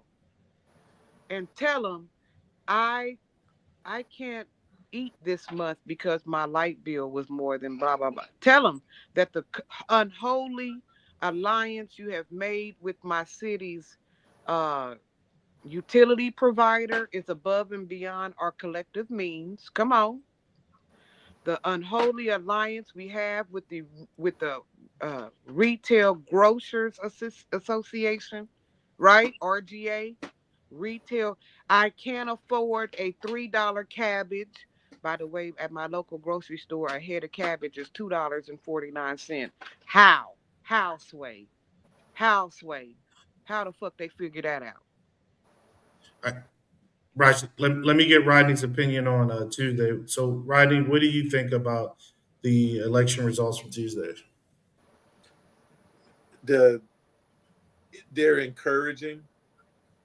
It would be a really tough lift for the brother to take the Marjorie Taylor Greene seat one on one because of the sheer number of Republican votes that went for all the other candidates. Correct. Uh, the leading guy was a Trump guy, but the other dude was even more Trumpian than him, and he still got a number of votes. So that would definitely be a big get if he was able to get it. I'm rooting for him.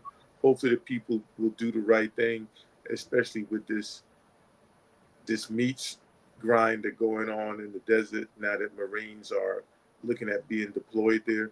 So that means that potentially more folks will be coming home for a guy that's not want to take his hat off to render the proper respects to him.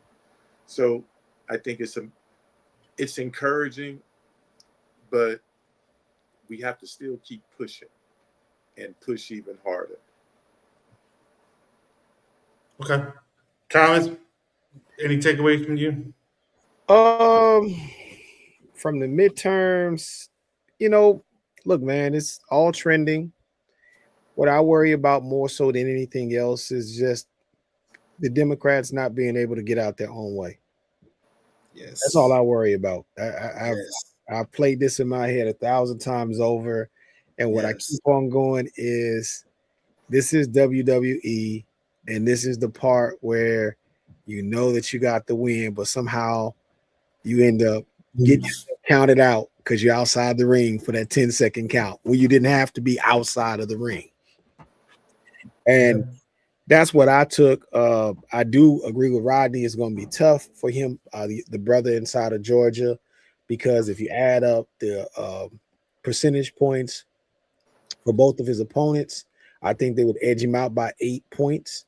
But he could possibly make that up if if he comes out with something that's really robust, and maybe the war may help him out at the same time. It just all depends. And I'm not saying that he's running a bad campaign, so I don't want to make it seem like he may get in the way. I'm more concerned about the DNC not really taking a 50-state strategy, not putting dollars in all of these races to make sure that they're not allowing their candidates to get outspent. I'm also worried because I just had a meeting yesterday with the head of the DFL caucus locally because some things that took place with a precinct event last week where they were telling black delegates that they had to show their ID, even though that the state does not ask for that. And we had two immigrants, a Senator Fa, Susan Fa, as well as a Liberian brother that was going around telling people that they had to prove where they stayed. And those people that they were doing that to are African American. And let me say this. Let me say it correctly. No, they showed their ID because they felt like they were being challenged, that they didn't belong there, and they were being called criminals and things of that nature. Even the brother that's over the African American DFL caucus was put in that way. I say that to you all because that's my point about the Democrats getting in their own way. This is their own convention. This is them having it amongst themselves. And this is the stuff that happens behind the scenes. A little bit like Sister Jasmine Crockett, who got the Kamala treatment. When we start saying that these black candidates are not electable, what does that mean? Before the election even starts, we're saying people are not electable. That is, oh, go ahead, brother. Because I got that. I feel that that's what was said about Kamala. And I'm asking, when we hear that, the pushback should be, well, do you still feel like Trump is electable? Are you happy with that? Are you happy? Go ahead, brother Rodney. You got something to say?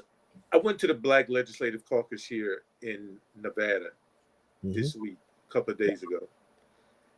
And first of all elections are important, and we should not delineate one being more important than the other because they all reach us. Mm-hmm.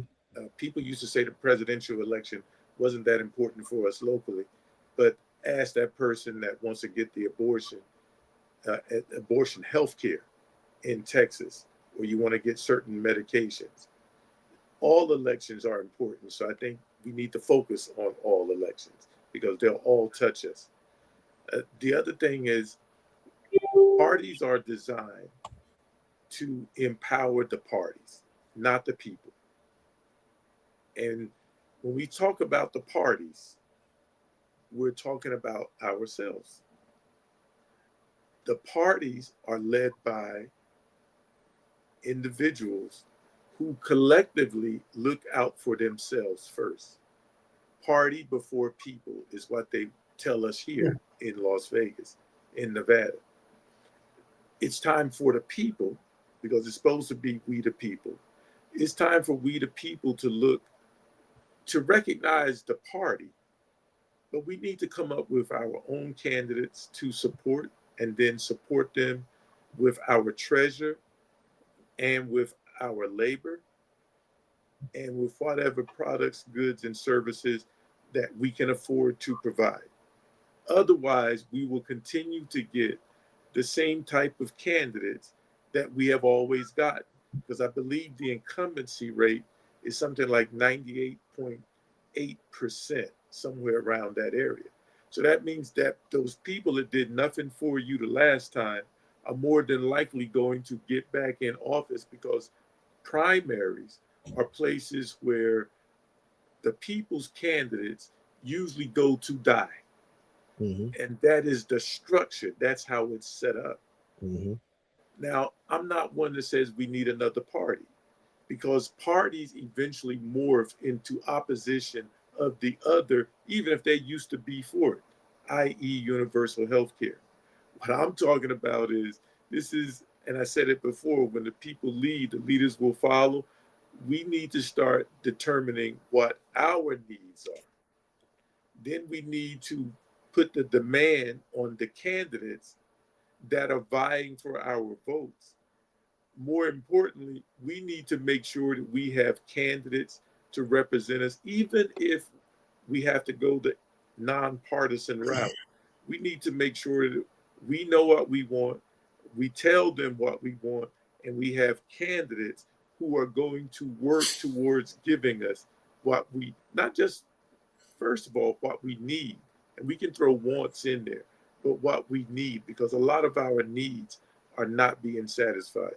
So I just want to make sure that if we want something done differently, then we are going to have to do things differently. And one of those things we can do is we need to tell people specifically what we need. Then we need to find candidates that will strive for our needs. But just as important, we have to support those candidates with our effort, our labor, with our treasure, money, and whatever goods and products and services that we can present to them, so that they can get away from the corporate money. They can get away from the PACs, because those are the people who oftentimes determine who get elected. And here's the final piece on that. Oftentimes, the money people on both parties get together before the races and determine which races they're going to fund, and which races, oh, that's your seat, I'm gonna leave that alone if you leave my seat alone.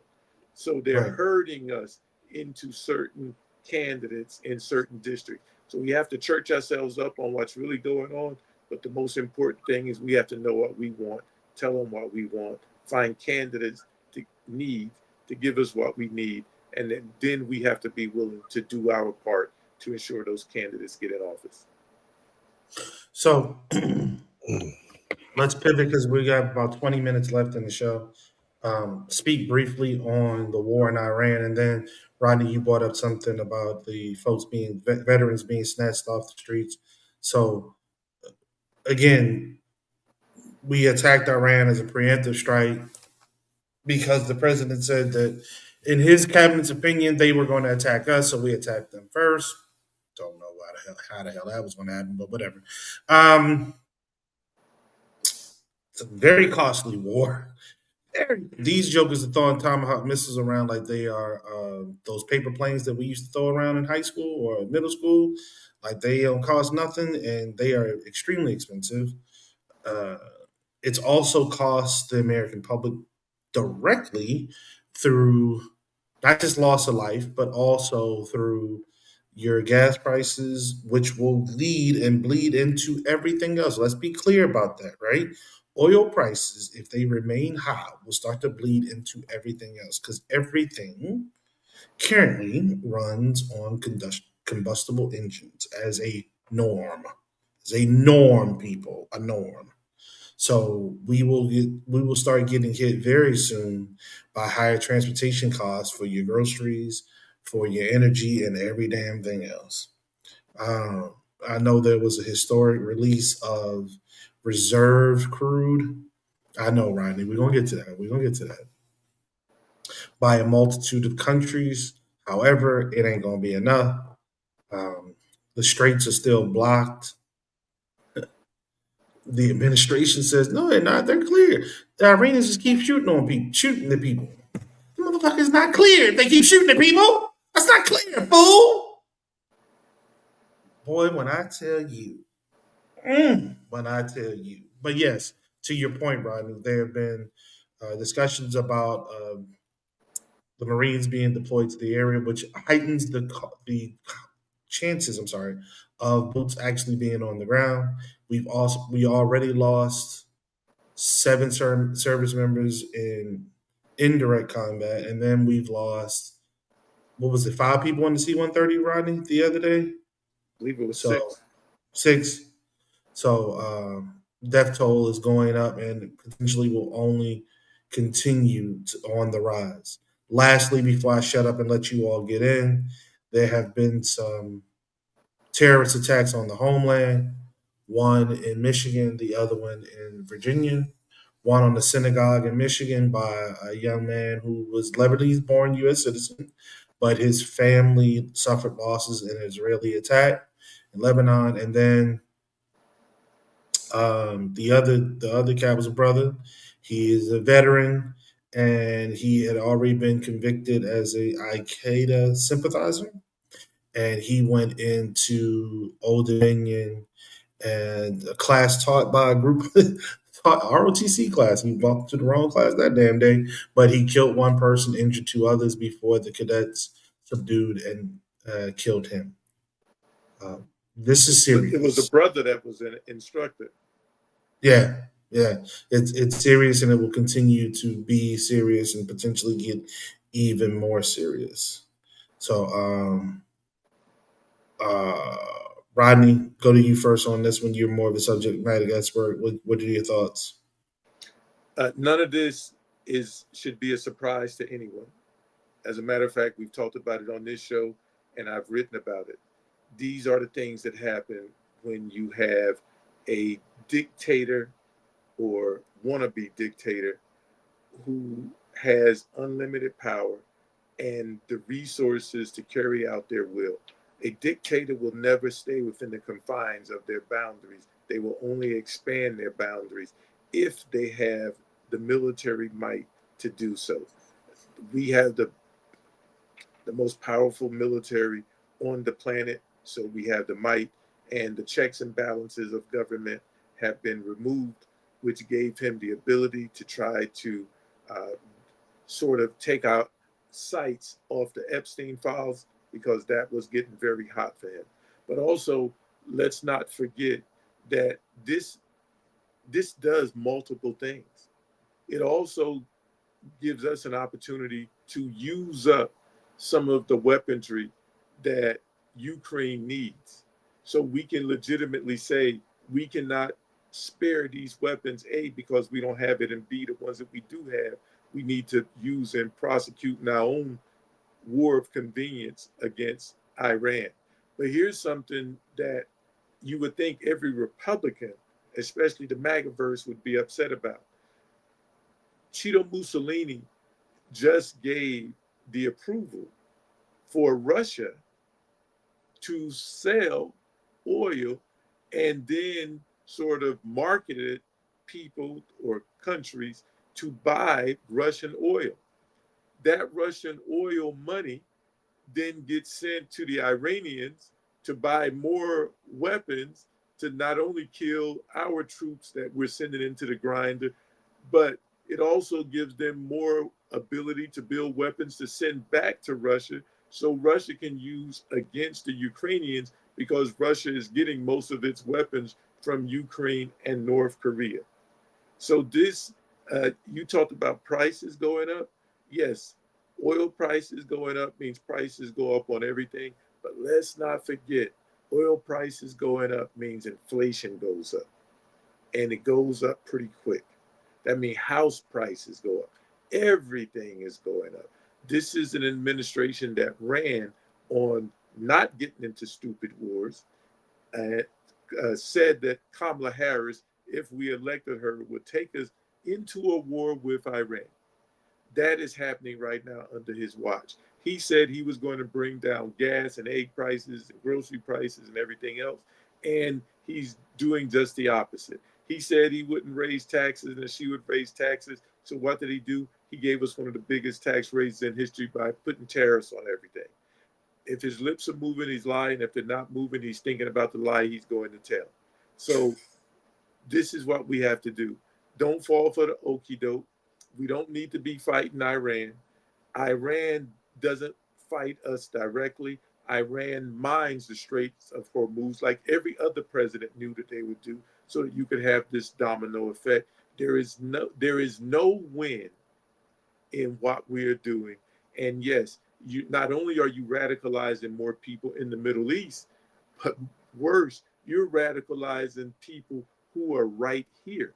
And let me tell you this, that might also be a part of the plan, because his other plans to use as excuses for martial law have thus far fallen through. But now that they are attacking the homeland, just like Bibi Netanyahu knew that Hamas was going to attack Israel, this, I'm sure those people told him what was going to happen if he pulled this lever, and it is happening. So look for more attacks on the homeland, which means he can say we need to have military in the streets. We need to protect the homeland from these terrorists that he created. Rashi, what you think? Well, you know what they say. If you ain't got the money, you gotta start a war.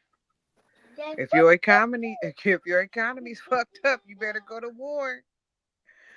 Like literally, if you don't have the hearts and minds of your local constituents, then you better go to war. Right? Like war is Right. such a, I don't know how to explain it. Cause I ain't never had to actually go. I told them quick, don't even look at me for ROTC. All right. And then I realized how hard headed I was. I couldn't join the military. And so I said, oh, that's their problem, right? That's them people who like Right. to get killed on my behalf. I'm just trying to explain to you the disconnect, right? I got you. I got you. Okay. So Brother Bear. you could have lost your life, Brother Lee. Like you could have been in Korea and somebody could have snuck up behind you and got you. And it would not have affected me the way you would have wanted it to do. You understand what I'm saying? I Like we understand. literally we didn't signed off on y'all, and I'm sorry, I'm sorry. I love you two brothers actually in my heart personally very much. But if y'all was just two veterans, right, unknown to me, that had got killed in combat, I'd have been like, mm. Even with you, brother Rodney, I know you got some of them secrets, right? Even even with you, I would have been like, oh well, they got rid of an asset. Like literally, that's how we feel as Americans. Like the rallying cry that you all want from us as United States citizens to support your behavior domestically and abroad, as you did. You did the pledge, right? I will fucking defend and protect America from all what you say, Lee? Defend and protect the Constitution from all enemies, both foreign and domestic. So you said you was gonna lay your life down for that shit, right? Right, Mm-hmm. brother Rodney? Yeah. And I Correct. was, and once you do, I was like, damn, who was that? Yeah. That's the problem. You want to know the problem? You That's the problem. I you better. know you brothers, and if they try to draft one of you brothers right now, including you, Thomas, I know you ain't on that bullshit, but if they would try to call y'all back in, because you know they'll call you back in. They left a thing in the clause. Am I right, brother Rodney? That when shit hit the fan, they can come back and get y'all. Am I right or wrong? Correct. They left a thing in the clause. Once enlisted, technically always enlisted till death. Right, Lee? Yeah. I mean, technically, yeah, you're Unless right. unless you fuck it over and then they have to start that court martial bullshit against you and then they'll let you go. But if you don't fuck them over and you ain't dead, you die a military man. Yeah? Yeah. Okay, we don't care about that. Ha ha, nah, nah, nah, boo boo. We don't care about that. They can send as many of y'all as we want to until they get to what, Thomas? Our son. I dare y'all come get my son. I dare the motherfuckers draft any words that make my only son have to go.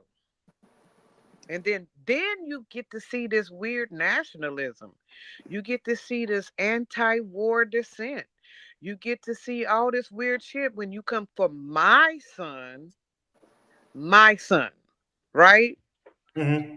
But Mr. Vaughn's son, oh well, Mrs. Vaughn's son, uh, uh, uh, oh well, Mr. Barry, the Barry son, oh well, he didn't have an education, he enlisted, oh well. That's the disconnect. So we got to get with that because y'all are enlisted to die for us until you die. But we don't give a fuck. Like, bruh, we Right. don't care. We don't really care because somebody has to be being sent to Iran right now. Am I right? There's a special convoy of soldiers that are being currently sent to Iran. Am I right or wrong? Call it, brothers. Marines right now are put Yeah. on status. And we don't care. Ha ha, we don't care. Aha, we don't care. Cause guess what? Rashi, It was the Rashi, you're making a Grammy Awards. Aha.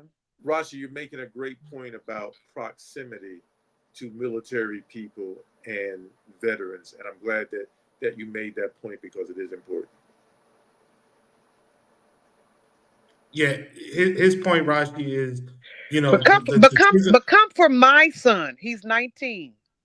He's high school educated. He got his degree. He's actually ready to go into college. He's ready to be indoctrinated into military and understanding, right? But and they ready to send my son somewhere. If it's shit hit the fan, they ready to send my son. But y'all better off sending me, my guy, because I'm going to act a motherfucking fool. You hear me? right. So So address Landon, that. So let's have a whole show on military standards. When your son decide he's a part of the crew, what does that mean? Do you sign off on him as an individual? Because when he signed up with y'all, he not mine no more, right? When right, you signed up with the military, you did no longer belong to your family, correct? correct. So Landon, don't be disrespectful. We still can get down if we need to get down. Don't do that. Don't be disrespectful. Thank you very much, Thomas. You got anything to add? We got 5 minutes left in the show. You got anything? Okay, I got you. I got you. I got you on mute, but I got you. I understand where you're coming from. All right. I wanted to get to one more thing before we signed out, which is Happy Pie Day. We're some nerds on the show, and today is 3/14, so it is Happy Pie Day. Definitely wanted to speak on that. Again, I wanted to shout out my sister Rashi. You saw her last week before last, while she was doing her thing up on that stage, but she joined the show earlier today, and that was mad cool. She was typing in the comments and stuff like that. Thank you, sis, for popping in and showing your support this morning. I am here in Florida for the family reunion, my military folks. So I'm definitely going to need to get out of here on time today because they are waiting on me. They be calling me all damn show. Where you at? What we doing? Where we going? Like goddamn kids. They don't leave me the hell alone. I love them. No, I love my Swiftville, Lord. I love them. You know, to go back a couple moments, these attacks on the homeland have the potential of getting more and more deadly and more serious. We are coming up on a couple of days that we as Americans get loosey goosey and woosey. Those are not only St. Patrick's Day, but Easter. You know, Easter is a huge day for a lot of Americans. Uh, you have fellowship on Easter. You know, a lot of folks don't go to church, but Easter, Mother's Day, Christmas, and that is right around the corner. You need to be conscious of your surroundings at all times. You need to be mindful of what we getting there. We getting there. You need to be mindful of the folks around you. Thank you, Marlon. Marlon says the Oscars are on high alert, and they should be. That is a huge thing that goes on tonight. The Oscars are live tonight. That's huge. I'm pretty sure they have extra security going on. You need to be on the lookout always, but even more so now for things or people that may look odd. You know, this is the time for you to think not only of your personal safety, but the safety of others around you as well. So please take these things seriously. Rashi, you got anything to say before we close out to end out? We got 3 minutes left now. I take that as a no, but she may come in because she may be dealing with her granddaughter right now. Thomas, you got anything to say as we ride out? Join the watch. That's it. That's it. Rodney, you got anything to say as before we close out? The feds are going after veterans on the streets and going to put them under guardianship, which means they have less rights than a non-citizen. We have one of the largest percentages of veterans in my state, and veterans make up a large percentage of the voting bloc. Don't let them snatch our people off the streets because of about 40% of unhoused people are veterans and they're black. And they take their benefits. All of their benefits. Yes. They also take their ability to vote. Yep. So, please be mindful of that. If you got folk out here that are in need of help and they've chosen to live on the streets, please check on them and make sure they are okay. They may not feel safe in the home. They may not be safe in your home. So being outside may be the best place for them in their mental state. But I should say best, but safest place for them in their mental state, I should say. But that doesn't mean you don't still check on your people. They're still your people regardless. You know what I mean? Look, y'all, thank you all for checking us out today. Again, thank you all for understanding last week. It was not a good week. We look forward to seeing you all again next week. We love you. Ain't a damn thing you can do about it. Ain't nobody told you. Until then, you all be good. You all be safe. Watch your six. Please watch your six. Take care, family. Till next week.